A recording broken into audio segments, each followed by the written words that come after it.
आज हम लोग सम्मिश्र संख्याएं और द्विघात समीकरण के से संबंधित कुछ प्रश्नों का अध्ययन करेंगे। तो जिसमें पहला प्रश्न है कि सम्मिश्र संख्या 1 + 2i अपान 1 - 3i का मापांक और पूर्णांक ज्ञात कीजिए। तो इसके लिए मान लेते हैं कि माना z = 1 + 2i अपान 1 - 3i है।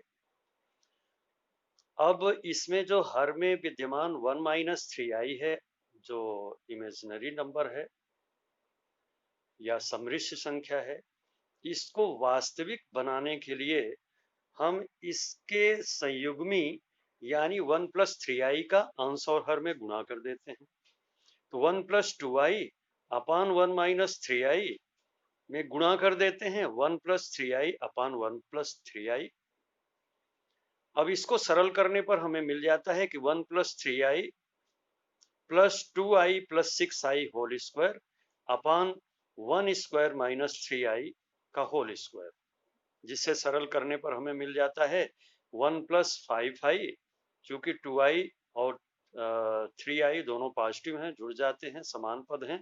तो 1 + 5i = 6 × -1, चूंकि i² = -1 होता है। इसी तरह हर में लिख सकते हैं 1 + 9, चूंकि 3i का होल स्क्वायर होगा 9i² और i² का मान यहाँ भी -1 रख देंगे तो माइनस माइनस प्लस होगा, इस तरह 1 + 9 हो जाएगा, जिसको हम लिख सकते हैं = -5 + 5i अपान 10 = 5 कॉमन ले लेते हैं तो 5 × कोष्टक में -1 + i अपान 10, जिसको सिंप्लीफाई करने पर हमें प्राप्त होता है = -1 + i अपान 2। इसमें हम इसको लिख सकते हैं z = -1/2 + 1/2 × i। यह सम्मिश्र संख्या के रूप में इसको प्रदर्शित कर दिया गया। अब मान लेते हैं कि माना z बराबर -1/2 + 1/2 i = r × कोष्टक में cos theta + i sin theta. अब दोनों पक्षों की तुलना करने पर, वास्तविक भाग का तुलना करने पर हमें मिलता है r cos थीटा = -1/2। इसको समीकरण 1 ले लेते हैं और अधिकल्पित भाग की तुलना करने पर हमें मिलता है r sin थीटा = 1/2 और इसको इक्वेशन सेकंड ले लेते हैं। इन्हें वर्ग करके जोड़ने पर हमें प्राप्त होता है r² × कोष्टक में cos² theta + sin² theta = -1/2 whole square + 1/2 का होल स्क्वायर, जिसको सरल करने पर हमें मिलता है 1/4 + 1/4 = 1/2। अब हमें मालूम है कि cos² थीटा + sin² थीटा = 1 होता है। इसके जगह पर 1 रखने पर हमें मिलता है r² = 1/2, जिसको सिंप्लीफाई करने पर हमें मिलता है r = 1/√2 के। इसको हम इक्वेशन थर्ड मान लेते हैं। अब r का मान समीकरण 1 और 2 में रखते हैं। समीकरण 1 में r का मान रखने पर हमें मिलता है 1/√2 cos थीटा = -1/2, जिससे सरल करने पर मिलता है cos थीटा = -1/√2। इसको इक्वेशन 4 ले लेते हैं। अब r का मान समीकरण 2 में रखते हैं।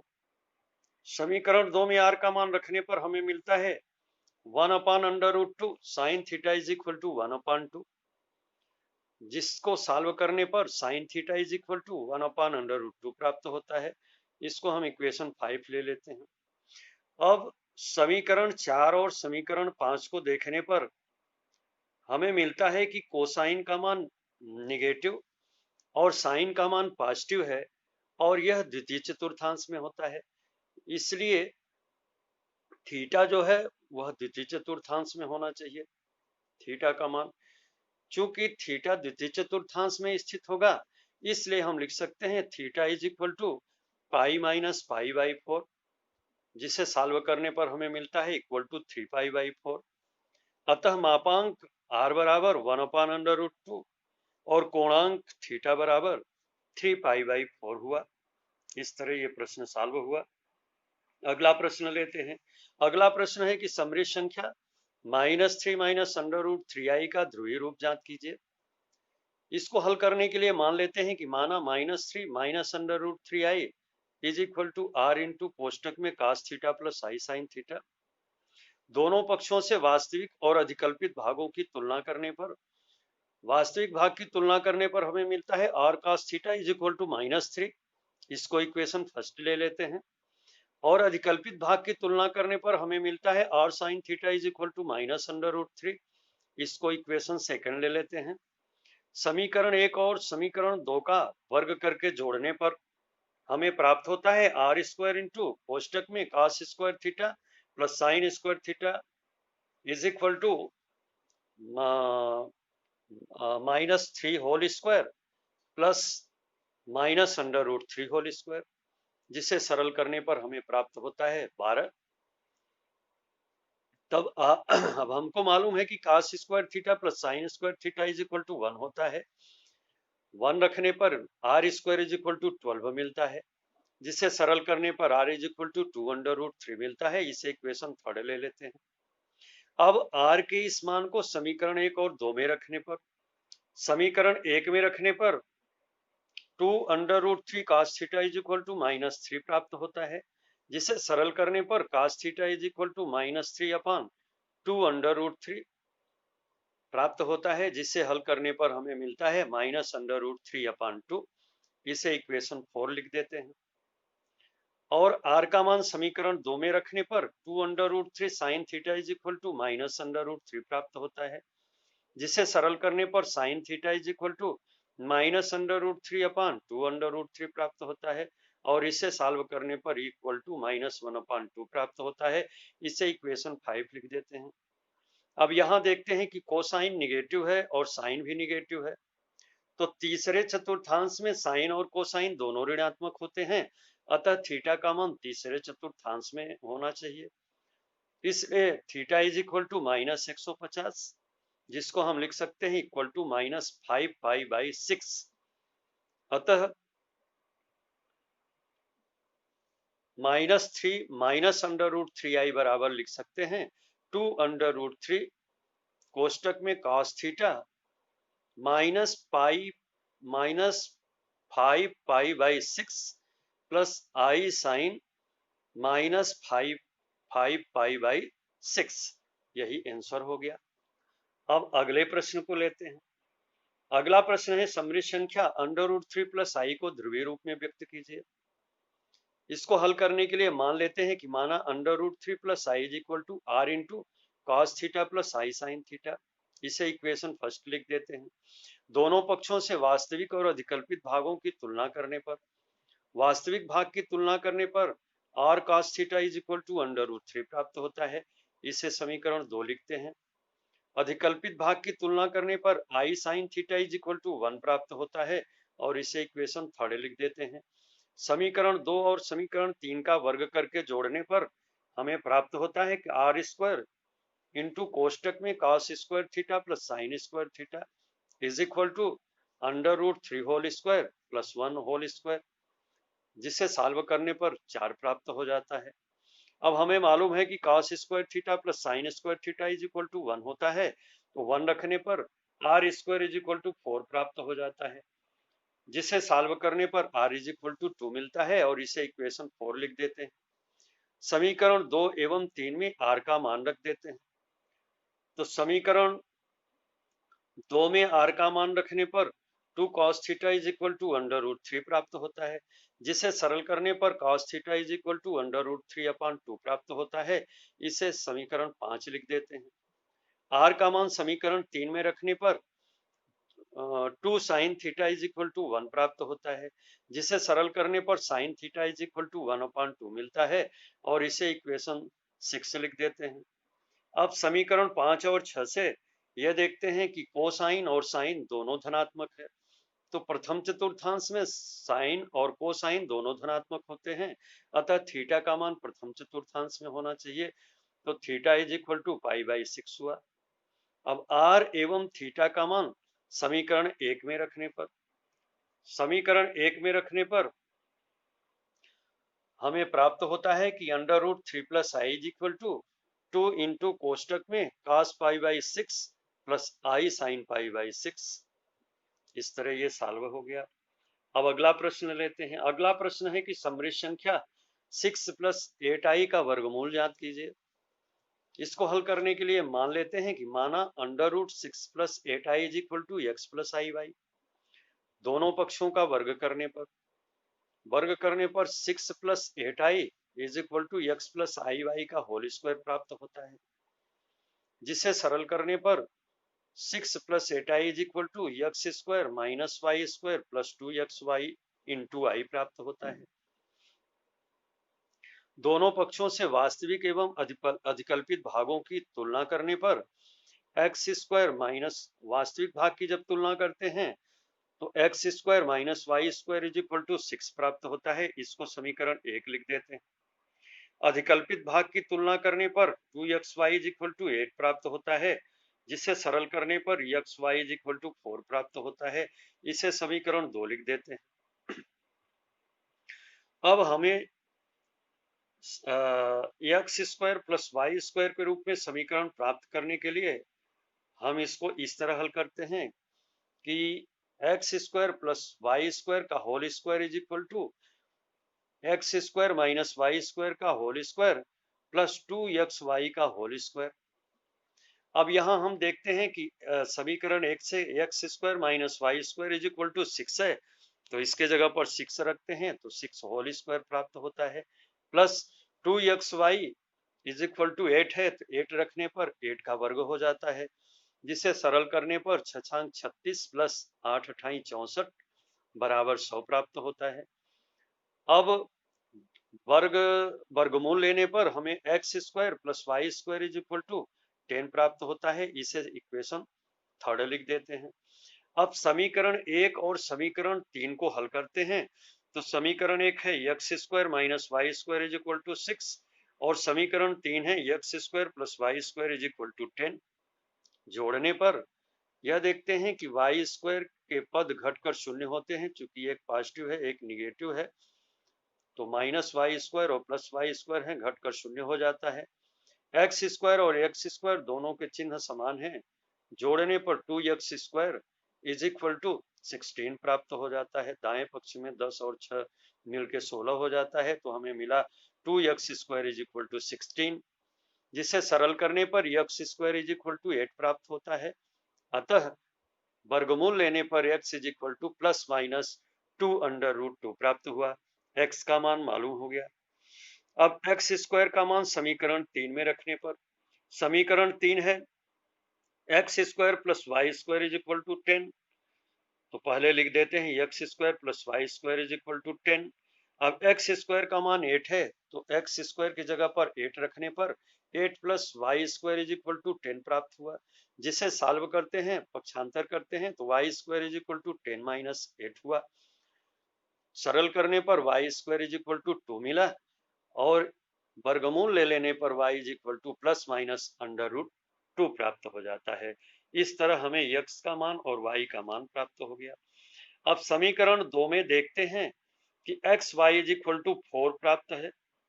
समीकरण 2 में गुणनफल xy = 4 धनात्मक है, अतएव x और y के चिन्ह समान होने चाहिए।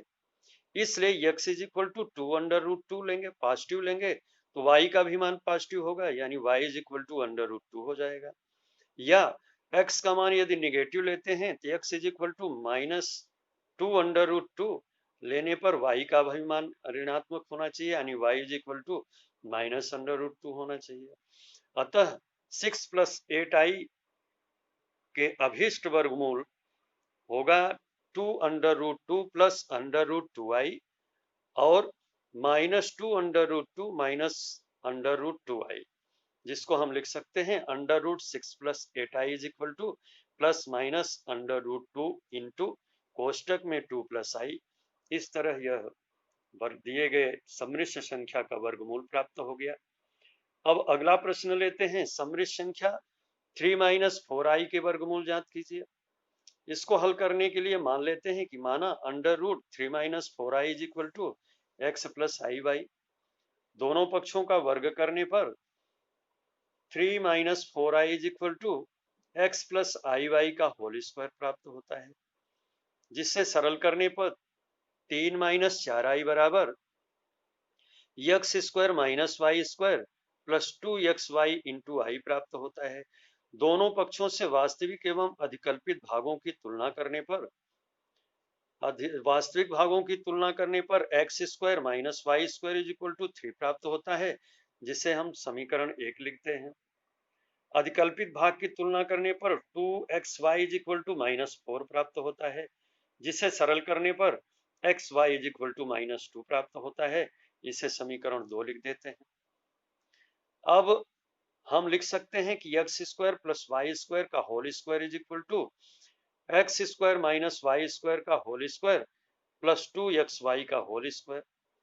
अब हम जानते हैं समीकरण 1 से कि x square minus y square is equal to 3 है, तो 3 रख देते हैं तो 3 का वर्ग प्राप्त हुआ, प्लस समीकरण 2 से में हमको मिलता है कि 2xy इज इक्वल टू -4 है, तो -4 का -2xy की जगह पर -4 रख देते हैं तो -4 का वर्ग हो जाता है, जिसे सरल करने पर 3 का वर्ग 9 और -4 का वर्ग 16 होता है। तो हम लिख सकते हैं 9 + 16, जिसका मान बराबर 25 हुआ।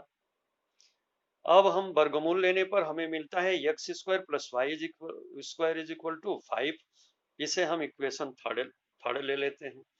अब समीकरण 1 और 3 को हल करते हैं। तो समीकरण 1 है x square minus y square is equal to 3 और समीकरण 3 है x square plus y square is equal to 5।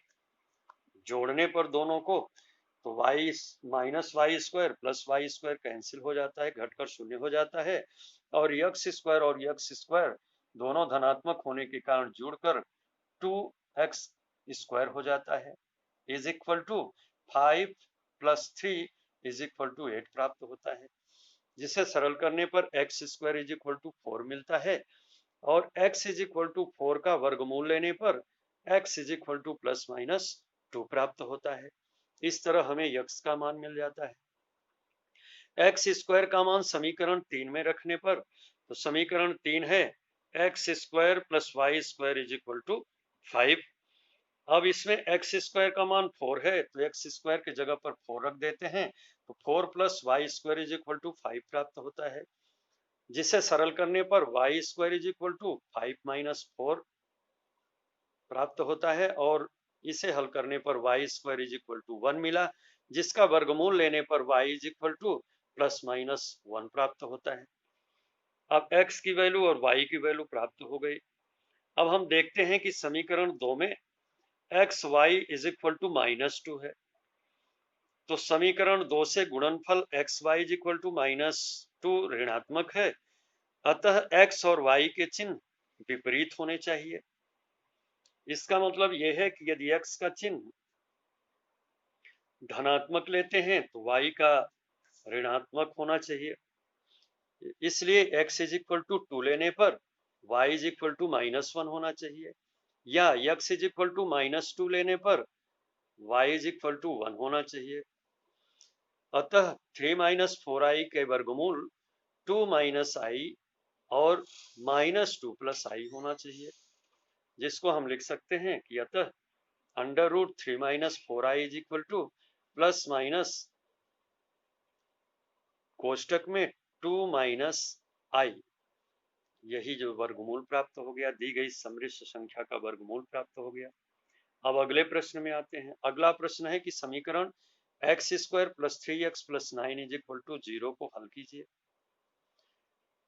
तो हमारा जो वर्ग समीकरण होता है वह ax square plus bx plus c is equal to 0 के फॉर्म में होता है, जिसकी तुलना करने पर हमें a is equal to 1, b is equal to 3 और c इज इक्वल टू 9 प्राप्त हुआ। अब विविक्तिकर ज्ञात करने का सूत्र लगाते हैं। d is equal to b square minus 4ac। इसमें मान रखने पर हमें मिलता है 3 होल स्क्वायर -4 × 1 × 9, जिसे सरल करने पर इज इक्वल टू 9 - 36 प्राप्त हुआ, जिसे सरल करने पर इज इक्वल टू -27 मिला।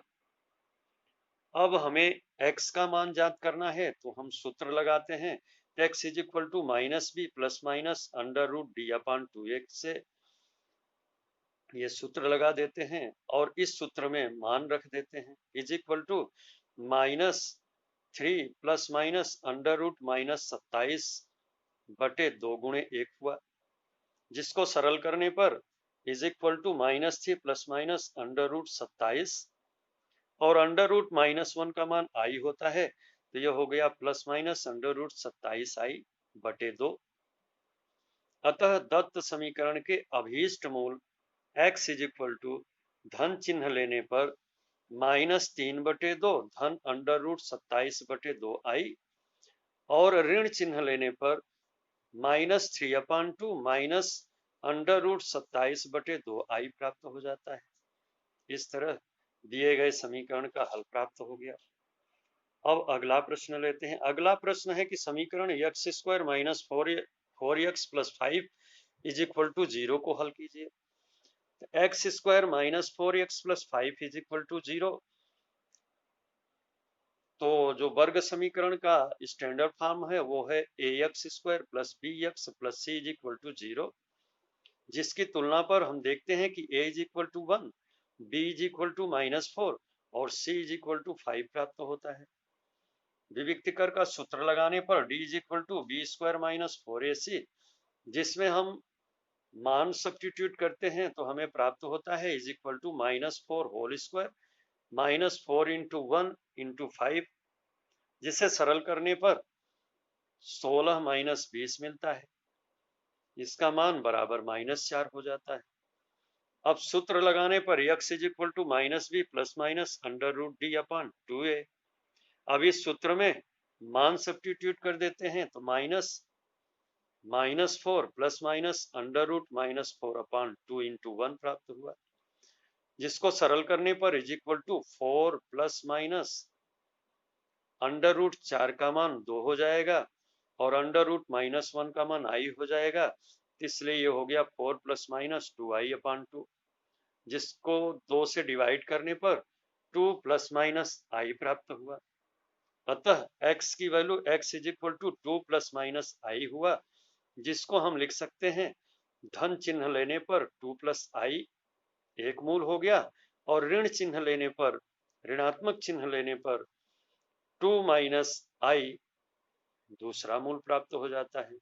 इस तरह दिए गए समीकरण का हल प्राप्त हो जाता है। आज इतना ही।